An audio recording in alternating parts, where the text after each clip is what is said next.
অসাধারণ হাতের কাজ। হ্যাঁ, রান্নাঘরের ভেতরেই খাওয়া। দেখো চিকেন রান্নাটা আমার হয়ে গেছে।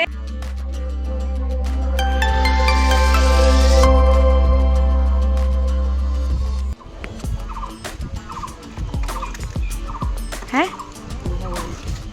পুরোনো বাইকটাই কি পুরোনো চাল ভাতে বাড়ে বলে না? গেঞ্জিটা কেমন হয়েছে? তা আসো যাও, ঘড়িটা তো পড়লে না।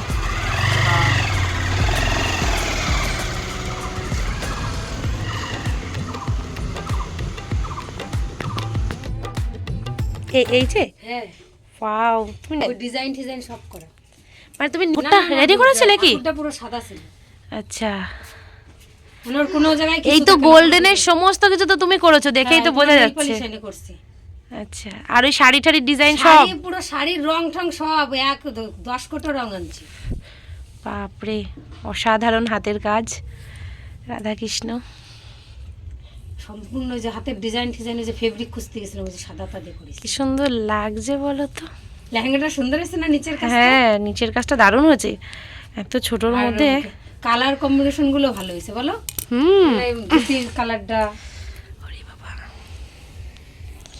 এগুলো তোমার হাতে তৈরি করা না? হ্যাঁ, ওই যে উপরের ফটোগুলো হাতে, ওই যে ছবি আঁকানো।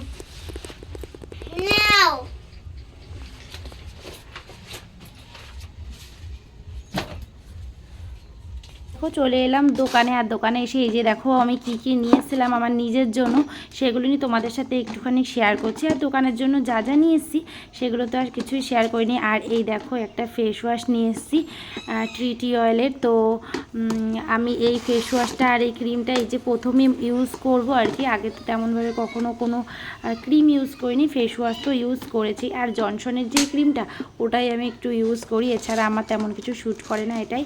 আর একটা ওই যে হেয়ারের জন্য একটা স্প্রে নিয়েছিলাম, মানে সিরাম, হেয়ার সিরাম নিয়েছিলাম। আর নিয়েছিলাম দুই একটা জিনিস। তো দেখো এই যে ক্রিমটার ভেতরে আর কি একদমই অল্প একটু, ঠিক আছে। তো ক্রিমটা দেখে মনে হচ্ছিলো যে অনেকটা বড়। আর একদম সন্ধ্যাবেলাতে এই যে দোকানে বসেছিলাম, আর ঘটি গরম কাকু যাচ্ছিলো, সেখান থেকে ঘটি গরম কিনলাম। তো আমি খাইনি, মেয়েকে দিয়েছি, কারণ কি আমার সব রকম খাবার পছন্দ হয় না। আর এনি হচ্ছে গিয়ে দেখো যে বিড়িটা ধরিয়ে না ওই বানাচ্ছিল, সেই জন্য আমি আর কি খাইনি, আমার একদমই অপছন্দ হচ্ছিল।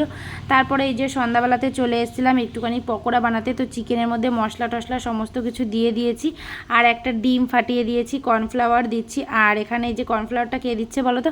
ওটা আমার ছেলে দিয়ে দিচ্ছিল, মানে ওর ওসব করতে ভীষণই ইচ্ছা করে, আর ও যেটা করবে সেটা তো বুঝতেই পারছো কেমন হবে। তো যাই হোক, দেখো সন্ধ্যাবেলা একটুখানি টিফিনের জন্য পকোড়া বানিয়ে নিয়েছিলাম, গরম গরম পকোড়া ভেজে নিচ্ছি। আর ওদিকে ছেলেকে পড়াতে এসছে, ছেলেকে আর মেয়েকে পড়াতে এসছে। তো ওরা আর কি পড়তে বসেছে, তো ওদেরকে দেবো সন্ধ্যাবেলার টিফিনটা। তো নিশা যেহেতু 5টার দিকে পড়াতে আসে, তো আজকে একটু দেরি করেই এসেছিলো পড়াতে, বেশিক্ষণ পড়াবে বলে, সেই জন্য তো আমি ভাবলাম যে একটুখানি টিফিন বানাই। কিন্তু চাউমিন বা ম্যাগি ট্যাগি বানানো হয়, সেই জন্য আজকে একটু পকোড়াই বানালাম, কারণ ঘরে চিকেন থাকলে চিকেনটা তো নষ্ট হয়ে যাবে, যেহেতু বাড়িতে থাকবো না, সেই জন্য। তো দেখো এই যে পকোড়া রেডি হয়ে গেছে প্রায় কটা। তো এবার আমি তুলে নেব পকোড়াগুলো। তো একদিকে পকোড়া বানাচ্ছি, আর একদিকে জানো তো পকোড়া বানানোর আগে আর এই পকোড়া দিয়ে পরে আমি যে কতবার দোকানে গেছি তার ঠিক নেই, কাস্টমাররা আসছে সেই জন্য গেছিলাম। তো পকোড়াগুলো কেমন হয়েছে জানিও।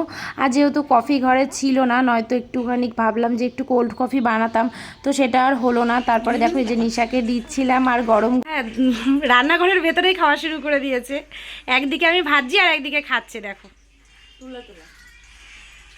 হ্যাঁ হ্যাঁ, খোলাবো।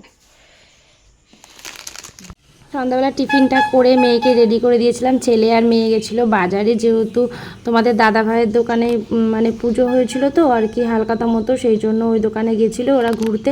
আর এদিকে দেখো এই যে শাড়িটা কেমন লাগছে, এটা আমি বৌদির জন্য নিয়েছি, আমার বৌদির জন্য ষষ্ঠী উপলক্ষে এই শাড়িটা। তো শাড়িটা কেমন লাগছে জানিও। তো আমার তো বেশ ভালোই লাগছে, তো আমিও ভেবেছি আমিও সেম একটা নেব। আর এখানে এই যে দুটো শাড়ি নিয়েছি, দেখো একটা হচ্ছে বেগুনি কালার আর একটা হচ্ছে এই যে এই কালারটা। তো এটা হচ্ছে দুইজনের জন্য দুটো নিয়েছি, মানে আমার মা আর হচ্ছে আমার কাকিমার জন্য, আর আমার বড় মার জন্য একটা হ্যান্ডলুমের শাড়ি নিয়েছি, একদম প্লেন। তো যে যেটা আর কি পছন্দ করে তো তাদের জন্য সেটাই নিয়েছি। এই 4টে শাড়িই নিয়েছি। কেমন হয়েছে শাড়িগুলো জানিও। তো তার আগে কাস্টমাররা ছিল, সেই জন্য আর কিছু তেমনভাবে দেখাতে পারিনি। আর এই যে দেখো এই শাড়িগুলোর ভেতরে কিন্তু এই যে এরকম, আর এগুলো সবই সিল্কের শাড়ি, ঠিক আছে, এগুলো সবই সিল্কের শাড়ি। তো কেমন হয়েছে এই শাড়িগুলো বলো আমাকে, জানিও যে শাড়িগুলো কেমন লাগলো। এই দেখো ওর বাবার দোকানে হালকাতায় গেছিলো শুভমিতা, মিষ্টির প্যাকেট নিয়ে এসে, তাই তো? দেখি কি নিয়ে এসছো, দেখাও তো। দাদা খাবার নিয়ে চলে গেছে। কতগুলো নিয়ে এসছো, কতগুলো প্যাকেট নিয়ে এসছো? আমার দুটো বাদ দিছে, দাদা একটা আমার একটা। ওরে বাবা রে, এত মিষ্টি খেতে পারবা? আর কোল্ড ড্রিঙ্কস খেয়ে এসছো? দেখো চিকেন রান্নাটা আমার হয়ে গেছে। আজকে কিন্তু আর জল টল কিছুই দেবো না, একদম কষা কষা রাখবো, গরম মশলা দিয়ে নামিয়ে দেবো। কেমন হয়েছে চিকেনের কালারটা বলো। আজকে রাত্রেবেলাও করছি হচ্ছে চিকেন, এই যে আলু দিয়ে চিকেনের কষা করব আর রুটি বানাবো। তো এই দেখো চিকেনটাকে কষাচ্ছি আর আটা মাখিনি এখনও, আটাটাকে মেখে নেব। তো আজকে রাত্রেবেলার মেনু হচ্ছে চিকেন কষা আর রুটি।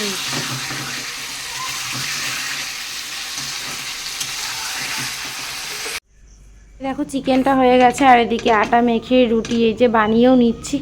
তো রুটি বানাতে বানাতে তোমাদের সাথে একটা কথা বলি, আসলে জানো তো ভিডিও করা তারপরে যে ভয়েস দেয়া এগুলো প্রচণ্ড একটা পরিশ্রমের ব্যাপার। তো যারা যারা ভিডিও করছো তারা সবাই খুব ভালোভাবেই জানবে আমার মতো, কিন্তু যারা ভিডিওগুলো দেখে তারা ভাবে যে খুবই ইজি। অনেকটা পরিশ্রম করে কিন্তু একটা ভিডিও তৈরি করতে হয়, আর সেই ভিডিওতে যদি তেমনভাবে ভিউজ না পাওয়া যায় না, তখন এই যে ভয়েস দেয়া, এডিটিং করা, এগুলো কোনোটাই আর ভালো লাগে না। আমার তো ভালো লাগেই না, জানি না যে কার কেমন লাগে, তবে আমার কিন্তু খুবই মানে অসহ্যতর একটা বিষয় হয়ে যাচ্ছে। এক দুদিন একরকম, কিন্তু ডেলি দিন যদি এরকম হতে থাকে তখন আর ভালোই লাগে না, কারণ নিত্য নতুন ব্লগ তোমাদের সামনে আনবার চেষ্টা করছি। তোমরা যদি একটু সাপোর্ট না করো তাহলে কীভাবেই বা আমি এগিয়ে যাব, তাই না বলো? তো আমি চাই যে তোমরা সবাই আমাকে একটু সাপোর্ট করো, একটা লাইক করো, একটা কমেন্ট করো, যাতে আমি একটু এগিয়ে যেতে পারি। তো দেখো আজকে রাত্রেবেলার মেনুটা হচ্ছে এই যে চিকেন কষা আর রুটি। তো আজকের মতো কিন্তু ভিডিওটা আমি এখানেই শেষ করব। ভালো লাগলে বলে দিচ্ছি আবারও লাইক আর কমেন্ট করে দিও। যারা চ্যানেলে নতুন আছো চ্যানেলটা সাবস্ক্রাইব করে দিও। অবশ্যই আমি তোমাদের জন্য নতুন নতুন ধামাকাদার ব্লগ নিয়ে আসব। তো সবাই ভালো থেকো, সুস্থ থেকো বন্ধুরা, আর আমার পাশে একটু থেকো যাতে আমি সুন্দর সুন্দর ব্লগ তোমাদের সাথে শেয়ার করতে পারি।